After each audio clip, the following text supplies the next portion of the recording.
मित्रों पर कभी ज्यादा भरोसा न करें। शत्रुओं से काम लेना सीखें। विचार। मित्रों से सावधान रहें। मित्र बहुत जल्दी से ईर्ष्या करने लगते हैं, इसलिए वे आपको बहुत जल्दी धोखा भी देंगे। मित्र भविष्य में कष्ट का कारण बन सकते हैं। इसके बजाय अगर आप किसी पुराने शत्रु को काम पर रखेंगे तो वह मित्र से ज्यादा वफादार होगा, क्योंकि उसे बहुत कुछ साबित करना है। दरअसल आपको शत्रुओं से नहीं बल्कि मित्रों से डरना चाहिए। अगर आपका कोई शत्रु नहीं है तो शत्रु बनाने के तरीके खोजें। शक्ति की कुंजी। यह स्वाभाविक है कि जरूरत पड़ने पर हम अपने मित्रों को काम पर रखना चाहते हैं। यह दुनिया निर्मम है और आपके मित्र उसकी निर्ममता को कम करते हैं। इसके अलावा आप उन्हें अच्छी तरह जानते भी हैं। मित्रों के होते हुए किसी अजनबी पर निर्भर क्यों रहें? दिक्कत यह है कि अक्सर आप अपने मित्रों को उतनी अच्छी तरह से नहीं जानते हैं जितना आपको लगता है। मित्र अक्सर बहस टालने के लिए आपकी हाँ में हाँ मिला देते हैं। आपको कष्ट न पहुंचे इसलिए वे अपने अप्रिय गुण छिपा लेते हैं। आप जब मजाक करते हैं तो वे थोड़ा ज्यादा हंसते हैं। चूंकि ईमानदारी और सच्चाई से मित्रता की नींव मजबूत नहीं होती है, इसलिए वास्तव में आपको यह पता ही नहीं होता कि आपके बारे में आपके मित्रों की असली भावनाएं क्या हैं।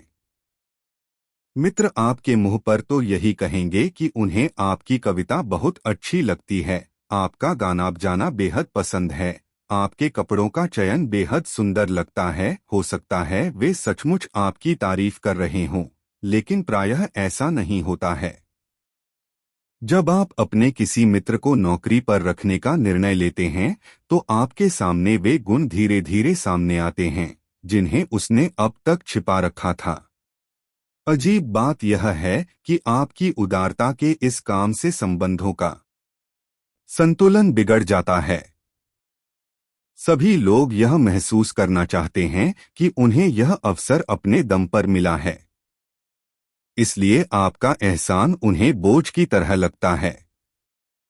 वे जानते हैं कि उन्हें योग्यता के कारण नहीं बल्कि मित्रता के कारण नौकरी मिली।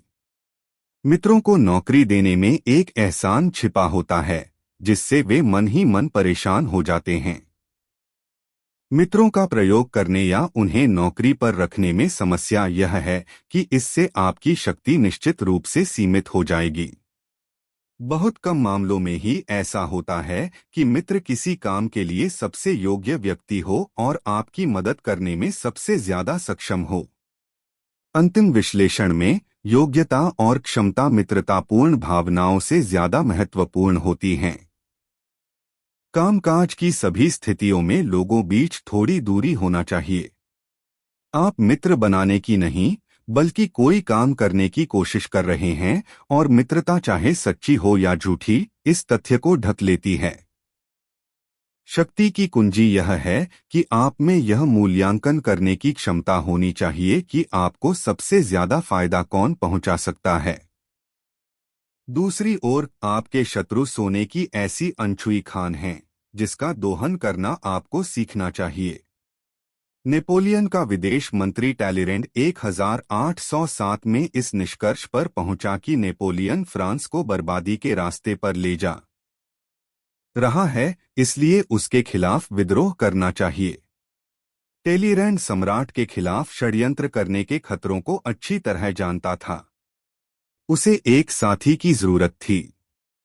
उसने सोचा, इस तरह के अभियान में वह किसी मित्र पर भरोसा नहीं कर सकता।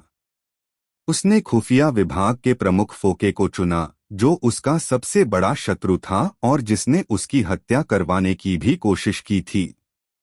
वह जानता था कि उन दोनों की पुरानी नफरत के कारण भावनात्मक समझौते का अवसर मिलेगा।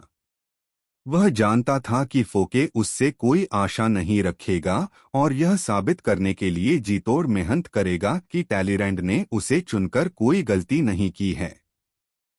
जो व्यक्ति कुछ साबित करना चाहता है वह आपके लिए जमीन आसमान एक कर देगा। अंत में टैलेरैंड यह जानता था कि फोके के साथ उसका संबंध आपसी स्वार्थ पर आधारित होगा और मित्रता की व्यक्तिगत भावनाओं द्वारा दूषित नहीं होगा। उसका चुनाव सही साबित हुआ, हालांकि वे नेपोलियन को सिंहासन से उतारने में सफल नहीं हुए। जब इतने शक्तिशाली और परस्पर विरोधी दो व्यक्तियों ने मिलकर सम्राट के खिलाफ मुहिम छेड़ी तो जनता ने भी इसमें उत्सुकता दिखाई और धीरे धीरे सम्राट के प्रति विरोध बढ़ने लगा। टेलीरैंड और फोके के बीच सुखद कार्यकारी संबंध बने रहे। इसलिए जब भी मौका मिले अपने दुश्मन के प्रति दुश्मनी को दफन कर दें और उसे अपनी सेवा में रखने की कोशिश करें। शत्रुओं की मौजूदगी से विचलित या दुखी न हो। आप मित्र के बजाय शत्रु के साथ बेहतर स्थिति में होते हैं, क्योंकि मित्रों के मामले में आपको यह मालूम ही नहीं होता है कि आपके छिपे हुए कौन से मित्र दरअसल आपके शत्रु हैं। शक्तिशाली व्यक्ति संघर्ष से लाभ उठाता है और अपने शत्रुओं का इस्तेमाल करता है। ऐसा करके वह उस आत्मविश्वासी योद्धा की छवि बना लेता है जिस पर अनिश्चितता के समय में विश्वास किया जा सकता है।